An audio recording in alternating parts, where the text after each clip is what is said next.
ఉమ్మడి అనంతపురం జిల్లాలోనే కాక రాష్ట్ర వ్యాప్తంగా కూడా ఈసారి అందరి దృష్టి ఆకర్షించిన నియోజకవర్గాల్లో హిందూపురం మొదటి స్థానంలో ఉంటుందని చెప్పడంలో ఎలాంటి ఆశ్చర్యం లేదు.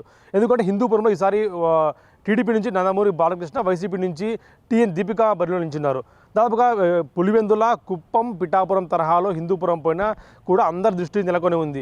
ఇంకా ఒకసారి హిందూపురంలో బలాబలాలు, పార్టీల బలాబలాలు చూస్తే టీడీపీ నుంచి నందమూరి కుటుంబానికి ఇది పెట్టని కోట మాదిరి చెప్పొచ్చు. దాదాపు టీడీపీ స్థాపించినప్పటి నుంచి నందమూరి తారక రామారావు, ఎన్టీఆర్, సీనియర్ ఎన్టీఆర్ ఎవరైతే ఉన్నారో అక్కడి నుంచి ఆయన పెట్టినప్పటి నుంచి అక్కడ పార్టీ టీడీపీ గెలుస్తూనే ఉంది.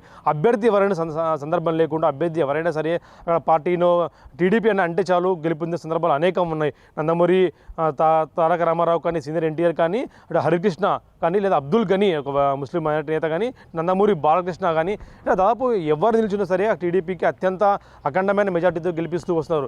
ఈసారి కూడా అంతే పోటీ ఉండే అవకాశం ఉంది. ఎందుకంటే హిందూపురంలో హ్యాట్రిక్ దిశగా నందమూరి బాలకృష్ణ దూసుకెళ్తున్నాడని చెప్పడంలో ఎలాంటి సందేహం లేదని చెప్పొచ్చు. దాదాపుగా గత ఎన్నికల్లో 2019 ఎన్నికల్లో రాష్ట్రమంతా ఫ్యాన్ గాలి ఇచ్చినా కూడా 2019 ఎన్నికల్లో దాదాపు 16,000కు పైగా మెజార్టీతో బాలకృష్ణ గెలుపొందాడు. రాష్ట్రంలోకి అత్యధిక మెజార్టీ టీడీపీ సాధించిన వాటిలో అత్యధిక మెజార్టీ అని చెప్పొచ్చు.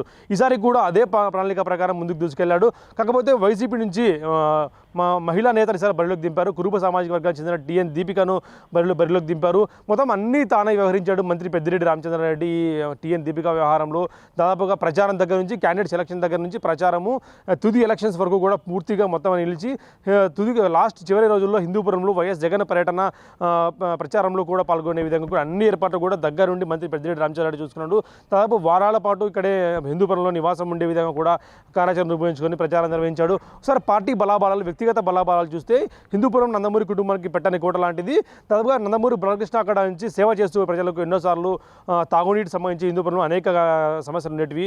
2014 టైంలో అధికారంలోకి వచ్చినప్పుడు సొంత నిధులతో కూడా అక్కడ తాగునీటి సమస్య లేకుండా ఏర్పాటు చేశాడు. అదేవిధంగా హాస్పిటల్ అనేది పూర్తిగా డెవలప్ చేశాడు. కరోనా సమయంలో 2 కోట్ల రూపాయలతో మిషన్స్ ఏర్పాటు చేయడము, ఆక్సిజన్ మిషన్స్ ఏర్పాటు చేయడము, వెంటిలేటర్లు ఏర్పాటు చేయించడము, ఇలా అనేక సామాజిక సేవా కార్యక్రమాలు కూడా చేశాడు. కాకపోతే అందరికీ దగ్గర మనిషి బాలకృష్ణ అందరికీ దగ్గర మనిషి ఉన్నాడు. హిందూపురం, లేపాక్షి, చిలమత్తూరు ఈ మండలాల్లో ప్రధానంగా బాలకృష్ణకు మంచి పట్టు అని చెప్పొచ్చు. కాకపోతే వైసీపీ నుంచి ఈసారి బరిలోకి దింపిన నేత కూడా మహిళా నేత కావడం, మంత్రి పెద్దిరెడ్డి రామచంద్రారెడ్డి అండదండలు ఉండటంతో ఆమె కూడా ఒక రకంగా పోటీ ఇచ్చిందని చెప్పొచ్చు. కాకపోతే ఎంత మేరకు పోటీ ఇచ్చినా కూడా ఇక్కడ ఆసక్తికర అంశం. ఎందుకంటే వైసీపీలో ప్రధానంగా వర్గ విభేదాలు కొట్టొచ్చి కనిపించాయి.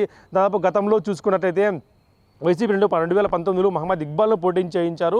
మహమ్మద్ ఇక్బాల్ ముస్లిం మైనారిటీ సంబంధించిన నేతగా ఉన్నారు.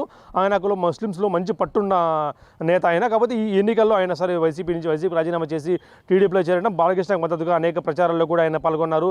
దీంతో అక్కడ వైసీపీకి మెజారిటీ తగ్గుతుందనే ఆస్కారం అనే ఒక వాదన కూడా తెరపైకి వచ్చింది. మరొక నేత నవీన్ నిచ్చల్ కూడా ఈసారి వైసీపీకి అంతగా దూరమే ఉన్నాడని చెప్పొచ్చు. మరో నేత మున్సిపల్ చైర్మన్ ఇంద్రజా వర్గం, చౌలూరు రామకృష్ణారెడ్డి వర్గం, దివంగత చౌలూరు రామకృష్ణ రెడ్డి కూడా వైసీపీకి అంతగా పట్టించుకోవడంటే కూడా తెరపైకి వార్తలు వచ్చాయి. దాదాపు ఈ 4 గ్రూపులుగా విడిపోయిన నేపథ్యంలో వైసీపీకి ఈసారి ఎంత మేరకు పోటీ ఇస్తున్నది కూడా ఆసక్తికరమైన అంశము. ఇందులో అదేవిధంగా టీడీపీకి ముఖ్యంగా కలిసి వచ్చిన అంశాలు చూసుకుంటే ఒకసారి బాలకృష్ణ లెగసీ కావచ్చు, ఆయన యాక్టింగ్ పరంగా కూడా ఆయన అనేక కొత్త పొంతలు తొగ్గించడం కావచ్చు. అదేవిధంగా గ్రూపు తగాదాలు ఎక్కడా లేకుండా టీడీపీలో మొత్తం అన్ని తానే వ్యవహరించి గతంలో పిఎల్ రాజ్యం నడిచేది.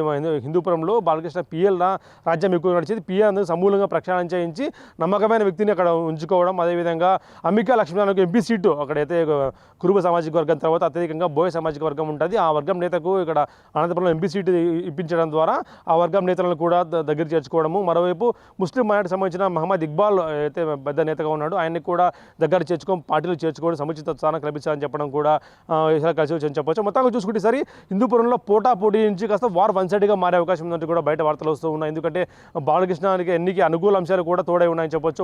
మరోవైపు జనసేన, బీజేపీ పొత్తు కూడా కలిసి వచ్చిందంటూ కూడా పెద్ద ఎత్తున ప్రచారం జరుగుతుంది. మొత్తంగా చూసుకుంటే ఈసారి వైసీపీ కంటే టీడీపీ వైపునే ఈ బెట్టింగ్ ర్యాలీ కూడా ఎక్కువ బెట్టింగ్ వేసే అవకాశం ఉందంటూ కూడా వార్తలు వస్తూ ఉన్నాయి. హిందూపురంలో బాలకృష్ణ మెజార్టీ ఎంత ఉండొచ్చు అని బెట్టింగ్ కాస్తున్నారంటూ కూడా బయట పెద్ద ఎత్తున ప్రచారం జరుగుతుంది. దాదాపుగా 30 నుంచి 30 వేలు పై మెజార్టీ వచ్చే అవకాశం ఉందంటూ కూడా బయట పెద్ద ఎత్తున ప్రచారం జరుగుతుంది. దానికి సంబంధించిన బెట్టింగ్ కూడా అదేవిధంగా జరుగుతున్నాయి. మొత్తంగా చూసుకుంటే బాలకృష్ణకి అనుకూలంగా ఉండే అవకాశం ఉందంటూ కూడా పెద్ద ఎత్తున ప్రచారం సాగుతున్న కనిపిస్తుంది. Video Prasad big TV Anantapur నుంచి.